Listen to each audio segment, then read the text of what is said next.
Today we're going to be talking all things cervix. Ooh, I love the cervix. As do I.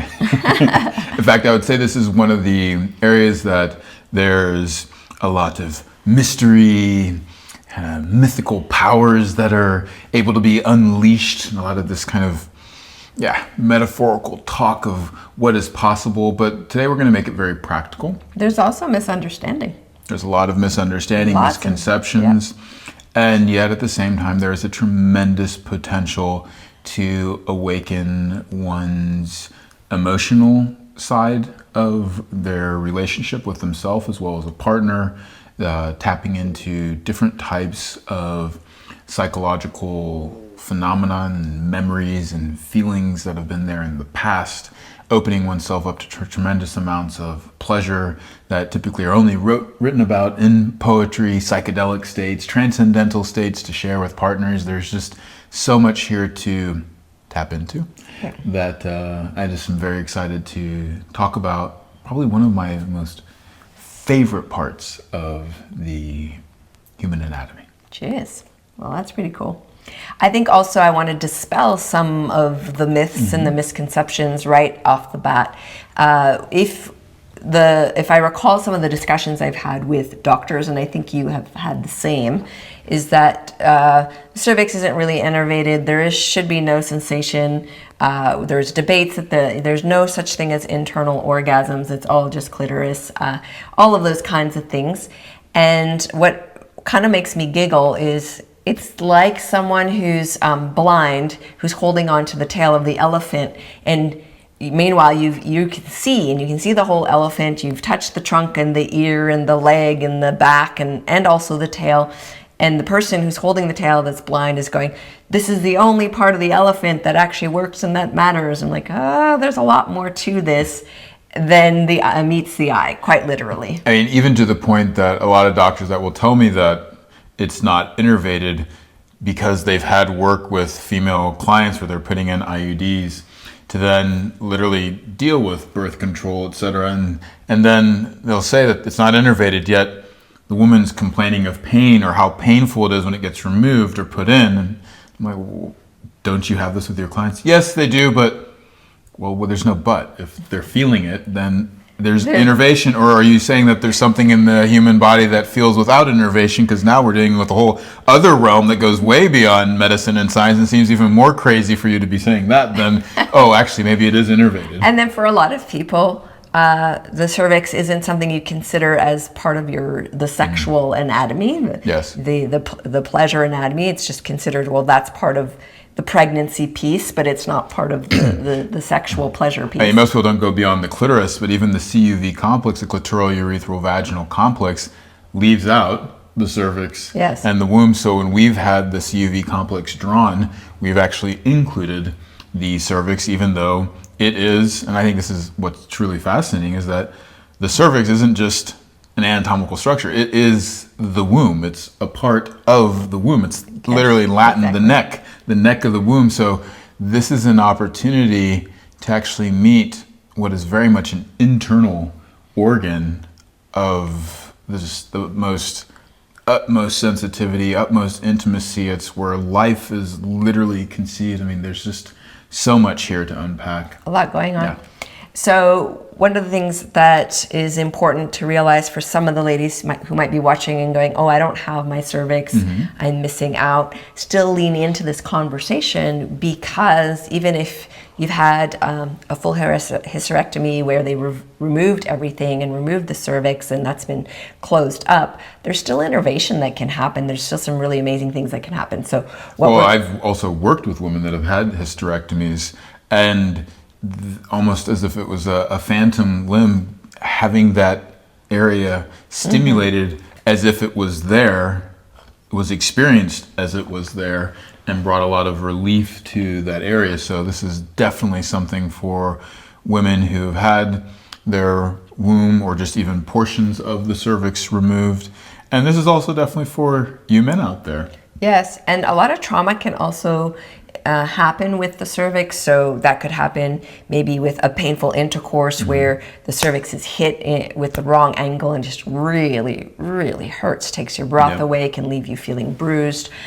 Could be a surgical procedure. I have had a surgical procedure to my cervix where they cut away a big chunk of the cervix.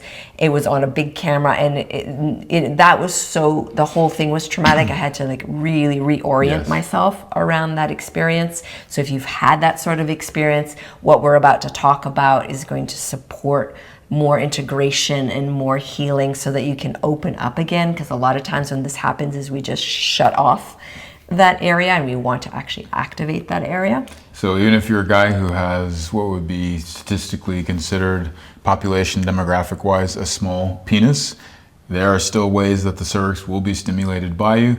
If you have a ginormous penis, then you also should be listening, because of how to interact with the cervix is going to be very important. Yes. And if you have an average penis, then you should also, because there is a certain connection that happens there, and understanding that needs to be both on the physical side, but also the emotional, bonding, energetic, psychological side of what your partner goes through when being touched at such a deep, intimate place. I would say also if you're using a strap-on, because you will need to develop a type of sensitivity when you engage with this part of the anatomy, so that actually you allow it to bloom completely, and have incredible, beautiful sensations instead of the retracting sensation. So let's just for a second go into the difficult aspects, and then we'll go into the beauty and what is possible. But the difficult aspects, one example of this would be that you have seen a lot of, is that the cervix, there's so much pelvic tension, it's almost kind of like tucked away, and this causes a lot of, for those who are menstruating, really intense menstrual issues and menstrual pain. Could you speak just a tiny bit to that piece? Well, I mean, first of all, there is just the way that we carry ourselves through everyday life. How we are sitting, the way that we, like women wearing high heels, the different types of like Pilates and tension-based exercises, the advocacy dance, yoga, martial arts, they all have you like really hold in. Yoga. Then also too, the way that Kegels are being taught is just the squeezing, the way women are being taught to bring more pleasure and sensation to themselves, all this idea of tightening, having to look a certain way where our bellies are tucked in, and then even the medical definition of orgasm, that the cervix retracts up and away from the entrance so as not to be battered by the penis and to create a sperm receptacle. And this is pretty much a direct quote out of Sherry Winston's book, The Anatomy of Pleasure. This conceptualization of how the cervix operates, well, guess what? The cervix has a tendency to just stay up and slightly, as opposed to like kind of tilted forward or down, but like almost backwards, that I've noticed a lot, kind of up and into the body, permanently in that position. And I've noticed as well that that has a lot to do with women that have problems with pelvic floor tension, that tend to experience more pain during their periods, because the ability for that cervix to lower and raise naturally throughout the course of their cycle, over a month period of time, or however long each individual person's cycle is inhibited. The same way if your legs had only a particular range of motion that was less than what you were used to for walking. Walking's going to feel awkward then. I wanted to mention something that was such a discovery for me in my journey, as I worked with an osteo who did internal adjustments, because I had this one little pinprick pain that I just couldn't clear with no matter how much practice and breath and touch I was doing. So she went in intravaginally and was able to adjust a ligament. Now I want to explain this because it was such a cool thing, is to recognize that the uterus is suspended and it has different ligaments that hold it, and it allows for all this diversity of movement. You can, through your outer belly, make contact with the uterus and shift it side to side. So that's super interesting to me. With the inhale push breath that you teach with the sex method, that inhale push, really allowing like this greater movement movement of the uterus and the cervix into and of the vagina. Now, what was super interesting about all of that is the mobility of it, and then how it gets frozen. And it's the freezing or the tightening of one ligament over another, and overstretching of one that can really cause a lot of issues.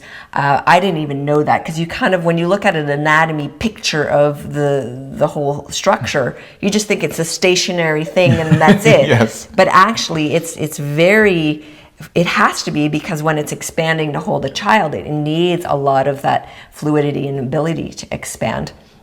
The other thing that I thought was really interesting is years ago when I met one of my friends who is a general practitioner doctor, and I hadn't had a pelvic exam in a long time, and I asked if she'd be willing to give me one. It was one of our first times interacting. She said, sure. So, but then I said, please, no one's ever told me where is specifically my ovary? Could you tell me when you make contact with it? Can you tell me when you're touching my cervix? Can you? Yeah. So it was a really cool self-anatomy lesson as she was doing the pelvic exam. Now I'm touching this part. Can you feel that? Yeah. Can you feel this? Yes. It was super cool. But what she shared with me in that session, which is what I find super intriguing, which I want to unpack with you, she said over her entire career of doing pelvic exams, because she's a person who really is pro-female orgasm and pleasure, she had noticed, so if you can imagine, this is the vaginal canal, this is the cervix mouth, and then this is the neck of the cervix.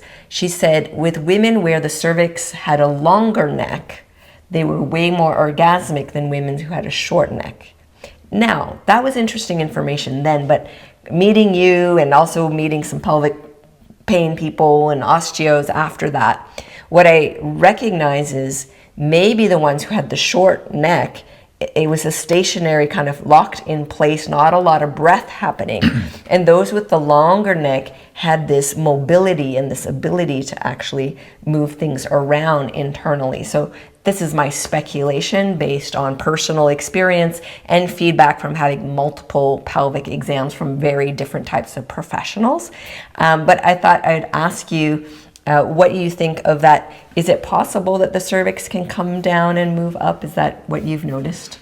I mean, the cervix has a particular length to it, just the same way that every anatomical structure has a range within the human population that can be longer, thicker, wider, etc. And it's not just the length that varies on the cervix, there's also the diameter of it. Yeah. Certain cervixes, especially if they've had birth or not, the ability to dilate and open is easier than others. I mean, some of them do have these very longer necks that almost, they kind of flower out like this, versus other ones which are much more round and closed.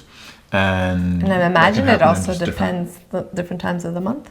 And then also the different times of the month. But I don't know, because I wasn't feeling through her fingers, because I don't think what you're going to notice is that neck of the uterus is going to lengthen or shorten based off of where it's at. But however, that being said, it will come much more forward, and to a finger that maybe hasn't looked at it to that extent, or from the perspective of that it's engorging and getting arousal, it might feel, well, the cervix here is just a longer one, whereas actually what they were feeling was that it's comes further down towards the entrance. So it's a little bit hard for me to say. Yes. But you have noticed some mobility. Oh, not just some. I mean, tremendous amounts of mobility, to the point that there's no way that you are touching. Because people say it's really hard to find their cervix. Say it's very hard to find, and I mean, the length of my middle finger would be shorter than a micropenis, and when I'm first working intravaginally, there is no contacting the cervix, no matter what position they're in. It's kind of like hidden and tucked away. Completely. But then at some point during the session, I don't even need to bring my whole finger in, and the cervix is not just coming down to meet it, but actually has dilated, latched on, and then is bringing it in, and not into the womb, because there are different sphincters. There's the ios and the external and the internal os, and so the external os will dilate, but the internal, the ios, will not open. It opens from pressure from the back, such as the baby. Yep. And so a lot of doctors are like, oh my gosh, but why would you ever do that? In fact, we had a a luminary gynecologist go through, and the first conversation with me is like, why would you stimulate the cervix? And that just sounds... It's so painful. That sounds painful and uncomfortable and even like kind of dangerous, in terms of infections and everything else. And then years later, having a session with me, she was like, I've read about these things and it's so lovely. had no clue that it could actually feel that way. And then just the amount of sensation and feeling that returned to the body was absolutely tremendous. Well, I think what's really fascinating about this, because I think a lot of people, the only time you really hear about the cervix where you make contact is prolapse. And so a lot of people are nervous about, oh my God, I feel it, it's prolapse, there's something bad, it's gonna fall out, I need to go get surgery, I need intervention. So what is the difference between prolapse and then actual choosing, when it's up and when it's down? If we could just unpack that mystery. I mean, I guess the closest way I could put it into it is if you have overexerted a muscle, or that the muscle has no animation to it, meaning that it can no longer be controlled, and so it just falls down into this relaxed place, versus you actually have good pelvic floor tone, which means you can raise and lower it through the full length of motion. And a lot of times how prolapse can happen is that there's been so much tension of holding it that then those muscles atrophy, or that an injury happens, or that they just get exhausted, and then they just go into complete inability to actually pull up. And so then everything with gravity just falls down and out. So the proper breath isn't only inhaling and allowing the movement down, but also allowing a movement up. Yes, so that would be and you can definitely pull full up spectrum, full of the spectrum, breath. And then even being able to learn how to do it with an inhale versus an exhale, and also not with a different ton of varieties. tension. This is what people don't understand. Well, the most basic part is that you literally are just breathing in, and it lowers on its own, and then as you exhale, it should raise back up. Don't need to force to it. its own neutral It's state. what I've actually noticed. So with vaginal weightlifting, for example, the advanced jade egg work,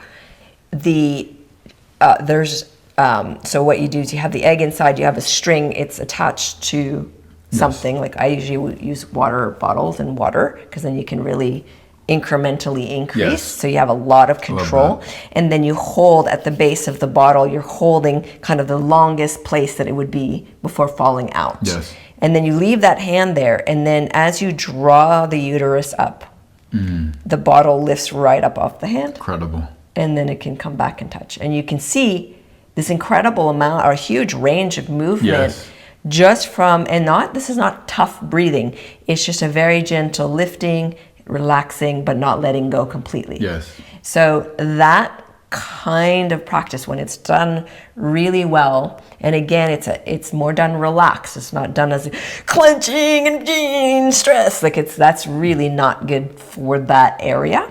It's not like a bodybuilder doing a max rep on the bench press. Correct. So, but what I'm fascinated by, because you just don't hear this ever in pelvic exams, you don't hear about it in reproductive sexual anatomy, you don't hear about it really, and very few people talk about the cervix actively engaging. The only time you hear about that is at the moment where there's ejaculate and there's a drinking kind of movement that's depicted. I think the typical term that was used by academics in the past was upsuck, and that's also been, some academics now debate that, whether that's true or not, but yeah, upsucking is it. But when you work intravaginally and you have women really focus on their breath, and then you notice different from maybe the most clinical version of that to then high states of pleasure versions of that. What have you noticed in terms of the cervix's own intelligence of responsiveness to movement and breath? Treating it as its own individual just body part on its own, there's not too much that goes on. But once there has been contact and then going, I think I feel a little something, and then as they start to breathe and bring mobility to it, bring their full body motion to it, bring their whatever emotions typically are there, which sometimes can be at first sadness, sometimes it's birth memories, sometimes it's just tension, a lot of times it's just numbness, sometimes it's even a bit of like apathy. But once those emotions start to sort of move through, and then there's sensations of warmth that come online, there's even sensations of like a deep sense of falling in love with one's self. There are... Well, I think you've said that a lot of clients experience for the first time a heart opening, almost, if it's not an orgasm, then intense pleasure. It's like this area opens up, there's warmth that spreads. If there's been sort of emotional blocks, it can almost feel like scar tissues being removed, which can be a very intense sensation. If there's sort of this anxious state of needing to have a lover, that's actually being met within themselves. And so just that whole transformative process on the psycho-emotional aspect that's tied to the physical stimulation of this area. But then in terms of sensation too, going from being able to feel pressure to being able to feel heat to then even feeling like a buzzing, almost moving into an electrical type of state is something that's continually mentioned. And then also too, one of the ones I think is most interesting is that the whole world, the room, everything is as if the brightness has been turned up. Well, that's that trance-like state that starts to happen, which I think if we studied this really quite properly and we were able to get proper funding and really look at full innervation of this deeper part of the female anatomy, we would recognize that the pleasure pathways of the hypogastric nerve, the intercostal nerves, the vagus nerve, there's a lot of information being shared through this part of the body, not just through the spinal signaling. So I think that there's a lot that's uncharted and misunderstood. Before we go into explicit, because I'm really excited to do this, the explicit aspect where I really want to share some deep personal experiences, and I know you have some great client stories and lover stories. I want to just share for a second that when a woman sometimes decides, okay, what's in there? Because most of us women, we're not that encouraged to put fingers inside. We're scared of putting fingers inside. You can see that also in a culture that sometimes has nails out to here. I'm always asking Aaron, how do they masturbate? Because I like a lot of internal touch. And so if we've never had any experience of even remotely coming in, it's a lot. There's so many different types of tissue. So I remember once a client saying, I went to the ER, and I'm like, why? And she's like, I felt a lump in my vagina. I thought it was cancer. And I was like, what? And it was her cervix. Yes. So it's really important part of the empowerment part of your sexual sovereignty to be able to physically, through your own touch, go into your own body and map out these structures. And if you are someone who loves someone with a vulva, to do so as well with a lot of love and care and respect and slowness, and just feel around. There's so many different textures and structures, and as they engorge, they change. And being able to map that out sensorially, like through what the fingers are picking up, and then interoceptively through what the actual structures themselves are sensing, is priceless. So I'm very excited to discuss more how to do that on the explicit side. And if you don't know that we have an explicit side, now you do. And it's a paid wall just to keep things from getting shut down and edited by the different platforms. So if you want to hear more about that, then embodiedlove.love is where you can upgrade. Is there anything, final thoughts for this part of the podcast that you want to share? One of the things about the cervix is that it's sort of like a rainbow. If you chase after it, it will sort of run away from you. Orgasm disappear. too. Yeah. Precisely.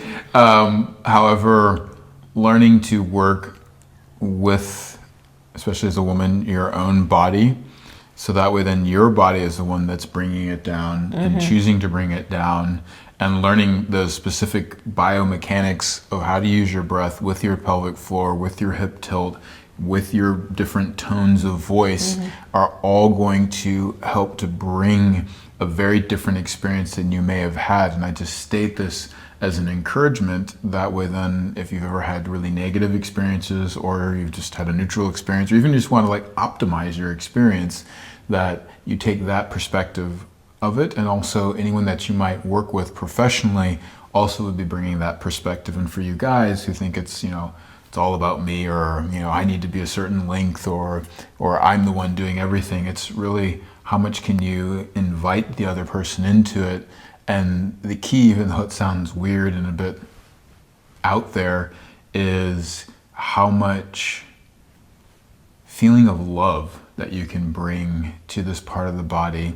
And this has a massive point of, once you've connected it, as you've connected with it, if you do not respect yourself enough or someone else enough to actually love them, which is different than being in love, but to touch with that almost agape, unconditional love, then this is the place that you do not go. Yeah. But if you have that and you can meet yourself that way, and sometimes by interacting with it, that begins to emerge. Yes. So it's just a very important part that often gets overlooked, is the importance of something that you teach, that heart-genital connection. There's so much to unpack there, so we'll jump in a second, but I just want to give the public space listeners just an understanding that the deeper pelvic nerves, when you stimulate those, when that part gets contacted, say in what you're saying, that reverent way or relaxed arousal way, where things can open up, because a lot of times we keep that area closed, but when that can open up, it can be deeply emotional. There's a lot of, and it's not emotional in the sense that something's wrong. It's just like emotive energy that starts to move through. And that is a signal that you've actually activated the deeper pelvic nerves. So that's super exciting. And some of the great effects that you can look forward to are pleasureful periods, as much as that sounds out there. Then look at it as a pain-free period. Yes. Or also you'll walk differently. Your gait, the swing of your hips, and how you move through life emotionally.